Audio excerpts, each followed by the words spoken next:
His mouth was warm and unfamiliar, but I didn't pull away. The kiss wasn't planned. It wasn't tender either. Just sudden, sharp, almost confused. My back pressed against the fridge. My breath caught somewhere between shock and recognition. It lasted maybe 4 seconds. 5. Long enough for the taste to settle, short enough to still deny it if I had to. I opened my eyes, and his were already on mine. We didn't speak. He stepped back, and I turned away. The sound of the coffee, machine sputtering in the background reminded me that this was still my kitchen, still my house, and I was still someone's wife. 12 hours earlier, none of this had happened. 12 hours earlier, I was chopping parsley. Let me go back. It had been 3 years since he last stepped inside our home. 3 years since he'd been just a tall, lanky teenager helping carry boxes upstairs. Now, he was something else. Broader in the shoulders, quieter in the voice, eyes darker, smarter, more precise, like he had learned how to notice things and chose carefully when to let you know. The message came around noon, a photo of the highway through a windshield with a caption that shouldn't have meant anything. Almost home. Miss your coffee. But it did mean something, not because of the words, but because of how they landed inside me, like fingertips brushing a part of me I hadn't let anyone near for years. I reread it while standing barefoot in the hallway, feeling the cold floor beneath my arches. My husband was outside fixing the shed door again. I heard the soft clank of tools, the occasional grunt, the sound of a man doing something practical, steady, safe. Inside, everything was in its place.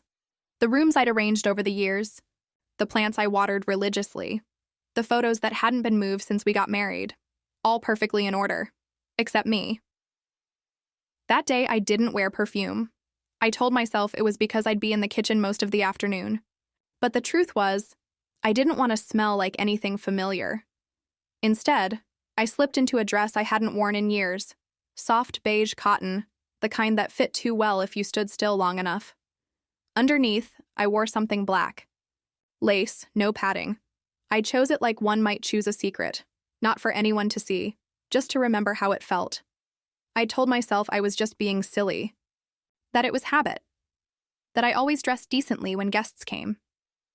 But he wasn't a guest, and I knew it. He arrived around 5. No fanfare, just a knock, a casual push of the door, and suddenly, there he was. Taller than I remembered, with a little scruff on his face. The same smile, but heavier now. A man's weight behind it. He hugged me. Not too long, not too tight, but tight enough. You haven't changed, he said, setting down his bags. You have, I said without thinking. He didn't answer, just smiled again, differently this time. The evening was uneventful, if you ask anyone else. Wine, small talk. My husband telling stories he'd told before. But I was watching. Watching how his son watched me. Not constantly, just precisely. When I leaned down to pull the roast from the oven, I felt his eyes on the back of my knees. When I set the plates, his hand brushed mine, twice, never by accident. Later, after dinner, my husband went to the garage for a screwdriver he forgot.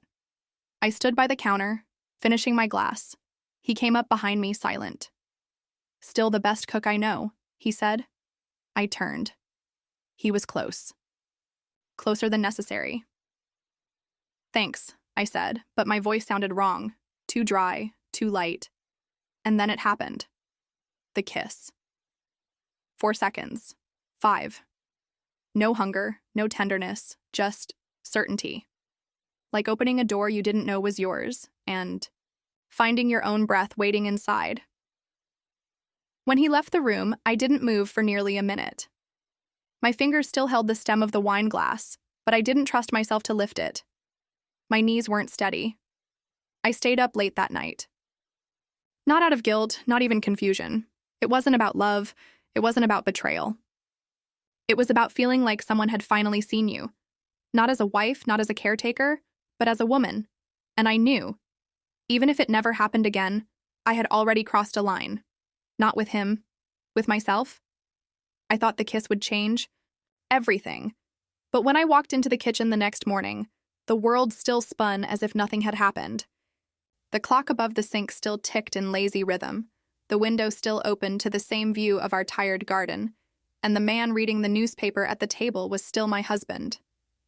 He looked up briefly and smiled, not the kind that asks questions. The kind that assumes everything is in place. I made coffee the way I always did. Beans ground fresh, water poured in a slow circle, steam rising like a secret. My hands moved on autopilot, but something in my chest felt unsettled, like the air had grown heavier overnight. The sound of bare feet descending the stairs made my spine straighten. He walked into the kitchen like he hadn't kissed me against the refrigerator 12 hours ago. No lingering glances, no hesitation. He took a seat across from his father and reached for a croissant like any other young man returning home after a long absence. But I noticed the subtle things. The way he brushed a crumb from his shirt and didn't look up after. The fact that he sat close enough to me to feel the heat from my side of the table but didn't lean in. The deliberate neutrality of his posture, like someone balancing on a wire. I carried on. Because what else could I do? Later, when my husband left for a supply run, something about paint, maybe nails, I began cleaning the living room. I didn't need to. Everything was already in order. But I dusted the mantel, straightened photo frames, wiped down glass surfaces that hadn't seen a smudge in weeks.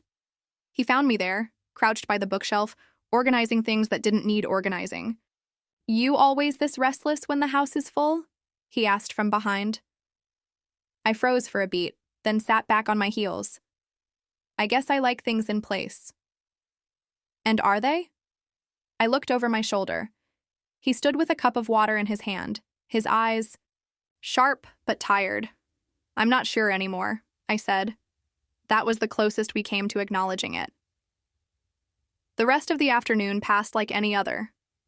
He unpacked, moved into the guest room, took a long shower. I heard the water running behind the thin wall of the hallway and hated how aware I was of it.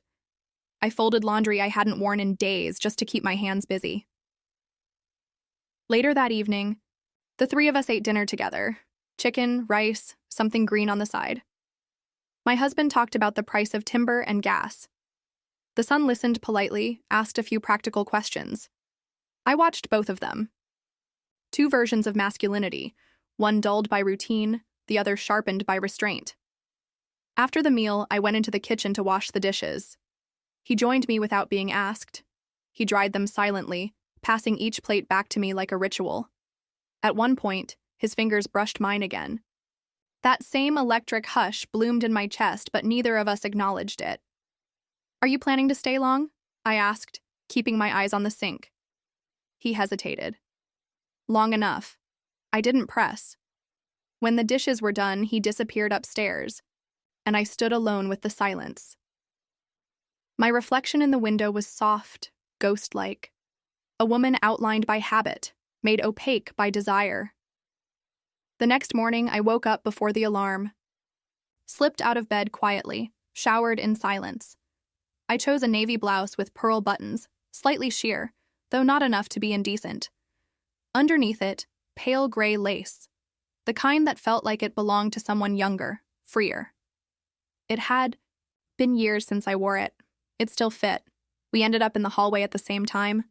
I was gathering laundry, he was heading to the kitchen, our arms brushed. He didn't stop walking, but I felt the charge zip through my skin. In the kitchen, he made coffee this time. I watched him from the threshold, arms folded, pretending to examine the spice rack. He turned and offered me a cup. Our fingers met again around the ceramic. "Thank you," I said. "You're welcome," he replied. A beat. "Still your favorite?"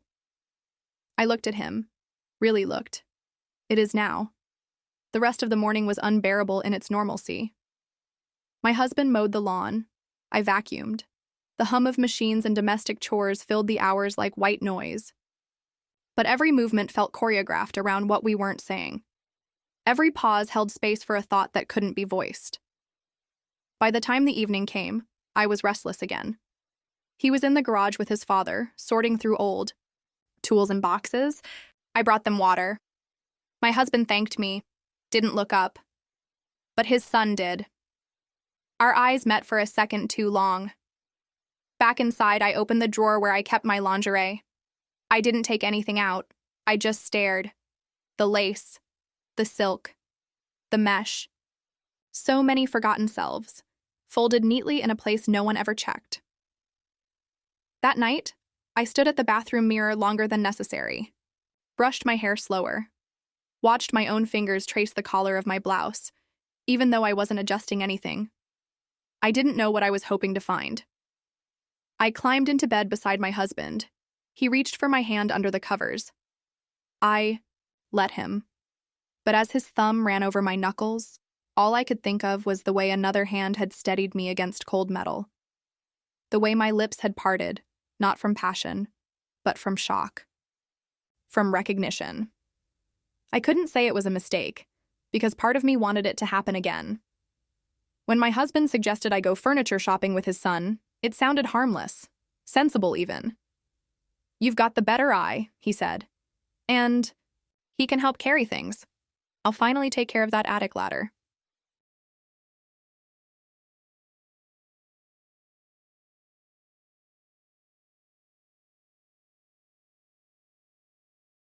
I passed behind him quietly, avoiding the creaky board near the hallway.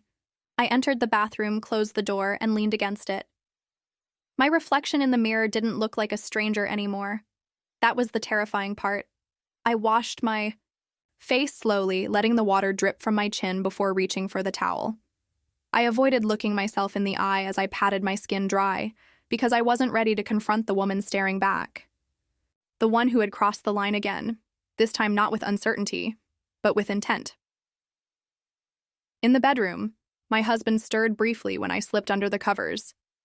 He turned toward me, mumbling something about the grill. I murmured back, just enough to comfort him. He rolled over, resumed snoring softly. I lay there, eyes wide open, the ceiling fan clicking above me like a clock counting down to something I didn't yet understand. My body still carried the imprint of his kiss. My lips felt swollen, sensitized. Every inch of me hummed with awareness. I closed my eyes, hoping for sleep. But I saw his face. The way he looked at me before stepping away. Not confused, not ashamed. Just alive. The next morning, I woke to the sound of his voice in the kitchen, talking to my husband about fixing the gate in the backyard. His tone was casual, familiar. I stayed in the bedroom longer than I needed to, heart racing, wondering how he could shift back so easily into the role expected of him. When I finally came down, they were laughing about something from years ago. I smiled like nothing inside. Me had changed. I poured my coffee, took a seat, let the conversation roll over me like a tide. But beneath the surface, everything was different, and I knew this wasn't over. Not yet. I spent the next few days suspended in a strange kind of duality. The surface of my life ran smoothly, predictably, like the slow rhythm of a well-rehearsed routine, while just beneath it, something kept shifting.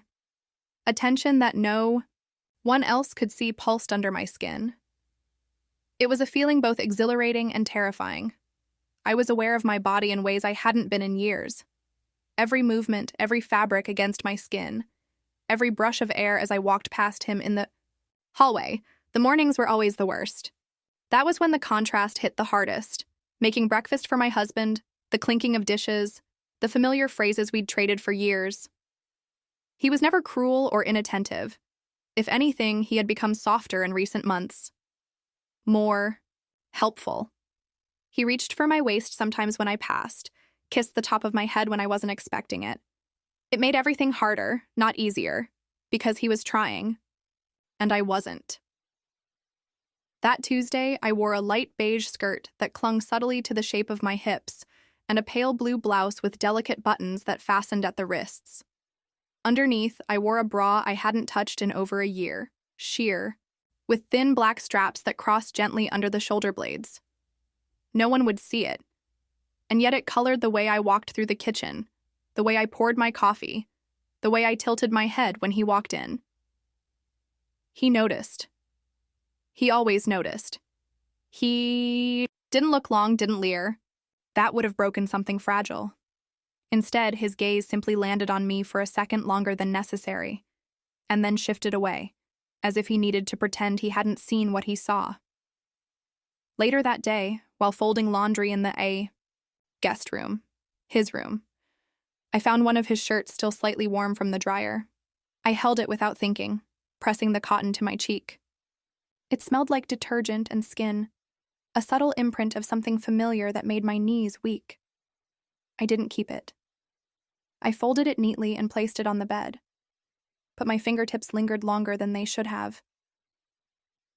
That evening, my husband suggested dinner out. A quiet little place we used to frequent, the kind that served wine in short, heavy glasses and always had music that played just below the volume of conversation. "You've been quiet lately," he said as we sat across from each other in the booth. "Everything okay?" I smiled, adjusted my silverware, reached for the water. "Just tired, maybe. This heat's been exhausting." He nodded, accepted the answer without question, and launched into a story about a coworker's mistake at the office. I listened. I even laughed in the right places, but my mind kept drifting, not far, just to the house. Just to who was still in it. When we returned home, the lights in the living room were off, but the kitchen glowed softly. I found a plate on the counter with a note in his handwriting. "Saved you one. Thought it'd be rude not to." My husband chuckled. "Well trained." I nodded, eyes on the plate, but heart somewhere else entirely. That night, when I undressed for bed, I moved slowly, peeling the blouse off my skin like a second layer of self I didn't quite recognize anymore. The bra stayed on longer than usual. I stood in front of the mirror, watching the way it framed my body, the way it made me feel naked even when I wasn't.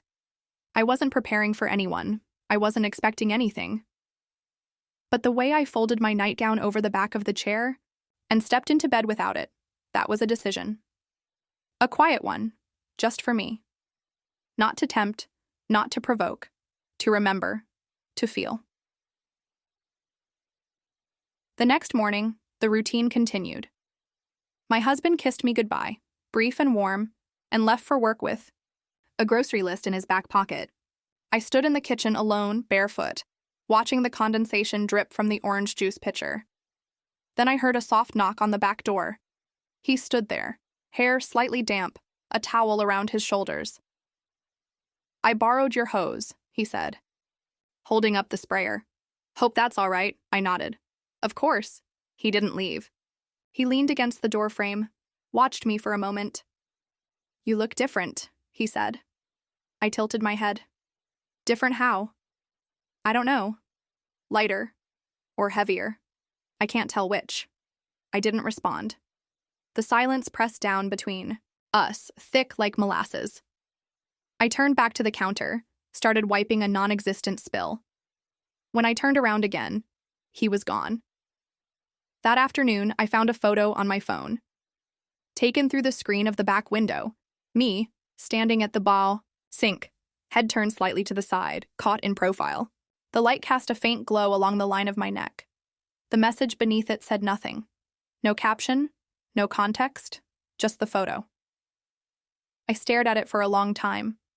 My initial reaction was a flush of embarrassment, the intimacy of being seen when I didn't know I was being watched.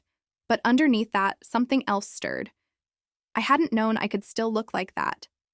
Stillness fell over the house like a blanket that evening. My husband worked late, texted that he'd eat on the way home. I found myself wandering through the rooms aimlessly, pausing at mirrors, at windows, at doorways that suddenly felt charged. I didn't knock before stepping into the guest room. He was sitting on the edge of the bed, hands clasped, elbows resting, on his knees. When he looked up, there was no surprise on his face, only breath held tight between us. I didn't speak. I didn't sit down. I stood there, my bare feet on his rug, my palms trembling at my sides. The space between us pulsed, not with expectation, with permission. But I didn't move closer. Neither did he. We stayed there, suspended. Two people on either side of something vast and irreversible. We hadn't said a word, but everything had been said. I turned around first, walked out, closed the door behind me. But for the first time, I didn't feel like I was leaving anything behind. I felt like I was drawing a line neither of us could step back over, and I wasn't sure I wanted to. The heat didn't let up. Even in the early hours, when the sun was just beginning to tint the edge of the sky, the air already felt heavy, pressing against the windows like a weight that couldn't be lifted. I stood in the kitchen in silence, the hum of the refrigerator filling the background, barefoot on the cool tile, hands wrapped around a glass I hadn't yet taken a sip from. The house was still. My husband was out on a short work trip, a 2-day drive to meet a supplier 3 towns over. He'd left at dawn, kissed me sleepily, half-dressed and muttering something about calling once he arrived. I nodded, not trusting. My voice to sound as ordinary as it should. I had the house to myself. So did he. I spent the morning cleaning. Not because anything was dirty, but because it gave me somewhere to put the energy building under my skin. I dusted bookshelves that had no dust, rearranged spice jars, moved picture frames by a fraction of an inch, and then returned them to their original position. The hours passed like that. Slow, deliberate, useless. Around midday, I found myself in the laundry room again. The same drawer, the same forgotten pieces of silk and lace that had once meant something to someone, to me. I ran my fingers over a red set I hadn't worn in years. A matching bra and panty, soft, delicate, and unapologetically feminine. I didn't think, I changed. It wasn't about seduction, it was about control. I wore it beneath an old sundress, the hem brushing just above my knees, thin enough to feel every shift of breeze through the open window. I didn't wear it for him, but when I passed him in the hallway, when his eyes slid down the line of my shoulder, paused just a second too long at my collarbone, I knew he felt it too. We didn't speak much that afternoon. He stayed mostly outside, trimming branches in the backyard, cleaning up around the garage. I watched from the kitchen window without meaning to. The way his shirt stuck to his back, the curve of his neck when he leaned forward, the way he pushed damp hair from his forehead with a swipe of his forearm. I should have looked away.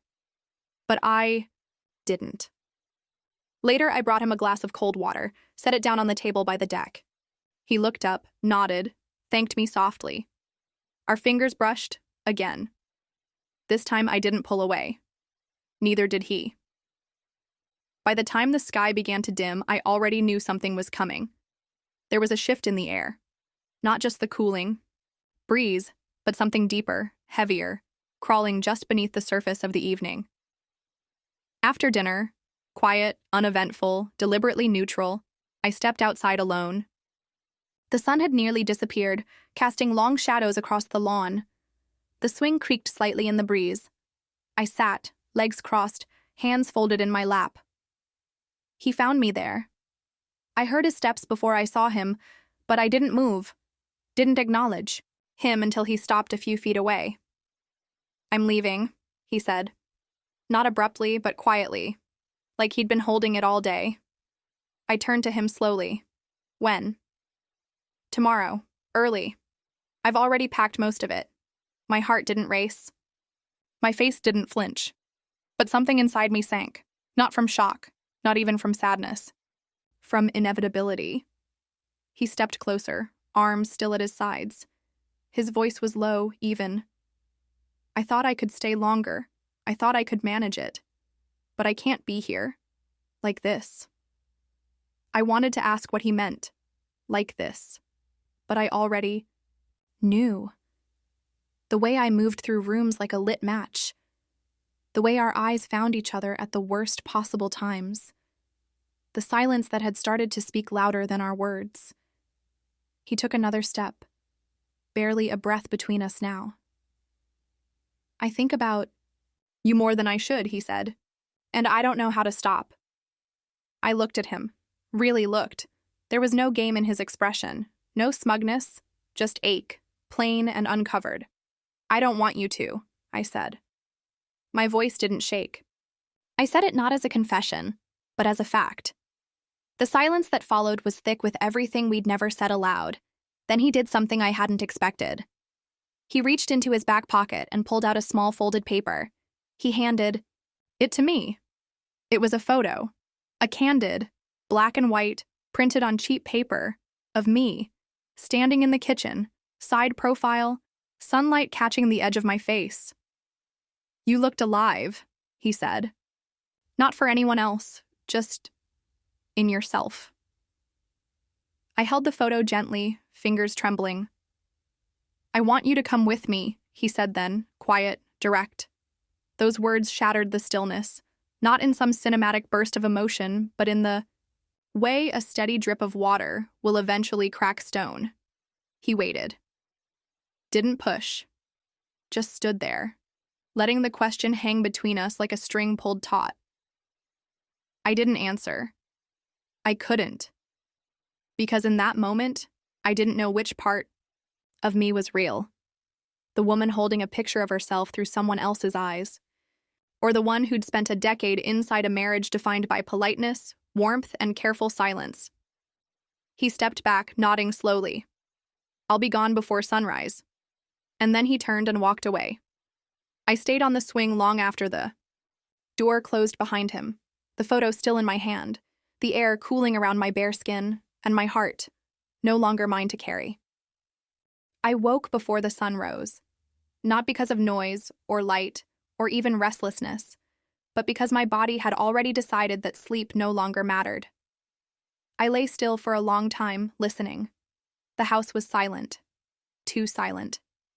The clock on. The nightstand read 5:12. By now he was gone. I didn't get up right away. I stayed in bed, eyes fixed on the ceiling, my hands folded on my stomach like I was waiting for a verdict. But no judgment came. Just emptiness, stretched thin across the walls like fog. The memory of his voice from the night before. The way he had said, "I want you to come with me," repeated in my mind like a hum I couldn't shut off. Not loud, just persistent. It wasn't even the words that haunted me. It was the way he had looked at me when he said them, not with hope, not with pressure, just certainty. Like he'd already made peace with my answer, whatever it would be. I never gave him one, and now I never would. I rose slowly. The floor was cool beneath my feet. I moved through the house quietly, automatically. The kitchen was clean, too. Clean. The mug he'd used last night was gone from the drying rack. His shoes were no longer by the back door. Even the faint trace of his cologne in the hallway had vanished, replaced by the sterile scent of morning coffee and air conditioning. Went into the guest room, empty bed made. Sheets smooth. Everything in place, as though he had never really been there. But the room wasn't empty, not really. It held something invisible, something that clung to the walls and the corners and the quiet space between the furniture. Presence. Or absence. Sometimes they're the same. On the desk by the window, I found the picture he'd given me. He had taken it back from my hand at some point in the night, maybe after I'd fallen asleep, and left it here, unfolded, untouched. I picked it up. Looked at myself again through his eyes. The curve of my shoulder, the way my hair caught the light, my face half turned, unaware. I stared at the photo for a long time before tucking it into the top drawer of my vanity, beneath a stack of unused letters and one dried-out lipstick. Downstairs, the house began to stir back to life. Birds outside, a neighbor's car starting. The rhythmic whir of sprinklers turning on in the yard. I started making breakfast. The motions were mechanical. Crack eggs, beat them, slice bread. I moved slowly, methodically, as if dragging time behind me like a heavy coat. When my husband returned later that afternoon, the house looked exactly as he'd left it. He kissed my cheek, unpacked his small suitcase, told me about the road, the hotel, the traffic. I listened, smiled, nodded, played the role I'd been playing for years. That night, he brought home wine, said we should have a nice evening, just the two of us. I agreed. We sat on the back patio as the sun went down. He poured the wine, talked about his coworkers, asked if I'd thought more about that trip we'd once discussed. A coastal drive, maybe, just the two of us in late September. I gave him a soft smile. Said we'd talk about it. At one point, he reached for my hand. I let him take it. His palm was warm, familiar. My fingers folded into his without resistance. And yet, my body stayed cold.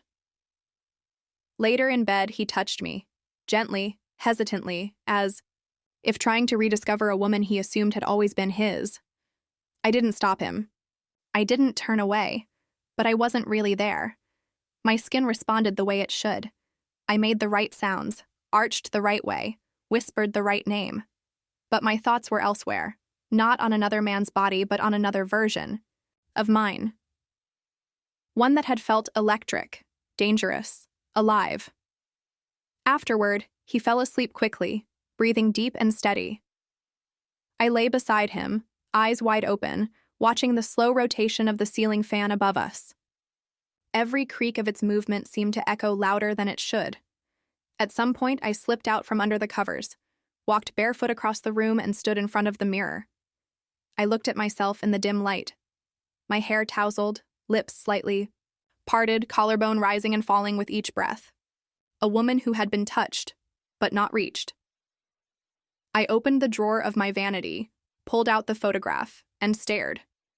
Not because I missed him, not even because I regretted staying, but because I realized that in that moment, standing there alone, with nothing but my own reflection and a picture someone else had taken of me, I didn't belong to anyone. Not him, not my husband, not even myself. Not anymore. Some endings arrive without ceremony. No confrontation, no confession, no screams or slammed doors. Sometimes they come quietly, like the final drip of water from a faucet before it stops. You almost don't notice the silence when it settles, because it blends in so well with what was already there. That was how mine arrived. A week had passed since he left. 7 days. Each morning, I awoke half expecting to hear the creak of floorboards, the clink of a glass being set down, the casual hum of a presence that had once made the house feel unbearable and magnetic at the same time. But there was nothing. Just my husband's steady breathing beside me. Just the soft mechanical hum of life returning to its proper shape. Outwardly, nothing had changed. We had our coffee. We did the laundry. He told me things about his day, spreadsheets, fuel rates, his co-worker's daughter's wedding. And I responded when expected. We watched TV. We cooked together on Thursdays. We looked like a couple who had endured, matured, stabilized. But inside me, something had settled into a different shape. It was subtle, at first. The way I moved through the house, slower, quieter. The way I stood a few seconds longer in front of the mirror, not to admire or adjust, but to search. I no longer saw the same woman staring back at me. I saw someone hollowed out, smoothed over. Not broken, just erased. Bit by bit. I had thought his absence would bring peace, or at least relief. The burden of temptation, of secret want, of impossible decisions. All gone. Removed like a splinter you've been picking at for days. But what remained wasn't healing, it was numbness. One afternoon, while dusting the hallway cabinet, I came across the set of keys he'd used. I'd forgotten they were there, still on the hook, tucked behind the utility bills and unread coupons. I stared at them longer than necessary. I didn't pick them up. That evening, my husband cooked dinner. Something he rarely did unless prompted. He grilled salmon, arranged the plates carefully, poured 2 glasses of white wine. "You've been quiet lately," he said. I looked up, meeting his gaze. "Have I?" He smiled faintly. "Not in a bad way, just quieter." I thought about lying, or softening the truth, but neither came. "I think I've just run out of things to say." He didn't answer. His fork paused mid-air, then continued. That night, we sat on the couch with a film playing. I don't remember which one. Halfway through, he reached for my hand, and I let him hold it. His thumb brushed gently over mine, his gesture warm, patient, steady.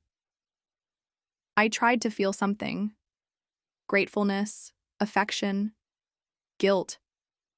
But all I could think of was the sensation of being touched by someone who hadn't memorized me. Later, I stood in the bathroom in a white cotton nightgown, brushing my hair in slow, repetitive strokes. I watched myself in the mirror, the lines beneath my eyes, the shape of my lips when they were at rest. The memory of his fingers tracing my collarbone appeared like a ghost, a sensation without a source. I opened the drawer of the vanity and took out the photo. I hadn't looked at it since that night. The light in the bathroom made everything sharper. The grain of the paper, the curve of my figure caught mid-movement, the way the window framed me. A stolen image. A moment I hadn't known was being taken. A version of me that had existed only in the space between glances and secrets. I held it in my lap as I sat on the edge of the tub, the floor cool against my feet. I thought about what he might be doing now. What city he was in. If he was looking, for me in someone else's shape, someone else's mouth. If he missed me at all, or if he had already folded this chapter of us neatly into a drawer of mistakes he'd promised never to make again. And I thought about the man sleeping in the room down the hall. The man who still believed I was his, who would never ask the questions I wasn't prepared to answer. Maybe that was love, or maybe it was cowardice, but I couldn't bring myself to shatter it. Not now. The next morning, I made breakfast. The usual: eggs, toast, orange slices arranged like crescents on the edge of the plate. He came into the kitchen with a yawn, kissed my shoulder, complimented the smell. I smiled. He poured his coffee, and I buttered the toast. We moved in rhythm, a soft choreography built over years, a dance without music. But beneath my smile, beneath the smooth curve of my gestures, I felt the edges of something raw and permanent. A fracture not visible to the eye. A slow parting of selves. When he left for work, I stood in the doorway for a long time after the car pulled away. Then I walked upstairs, opened the guest room door, everything still in its place. I sat on the bed and looked around, not to remember, but to say goodbye. Not to him, to her. The woman I had been in this room, the one who dared, the one who reached for something that burned. I didn't cry. I didn't whisper his name. I just sat, letting the silence settle one last time. Because endings, when they're real, don't always sound like doors closing. Sometimes they're just the absence of footsteps on the stairs.